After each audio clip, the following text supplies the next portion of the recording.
Please try this crunchy and very healthy sandwich, filled with very healthy ingredients. Take 1 cup boiled or canned chickpeas, 2 small avocados. Mash them properly.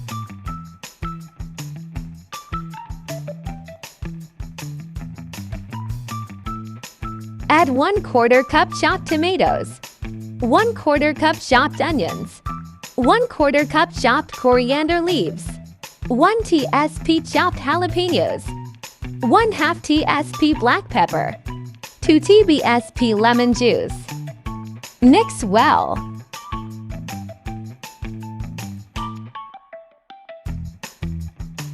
Add salt to taste. In preheated air fryer, place bread.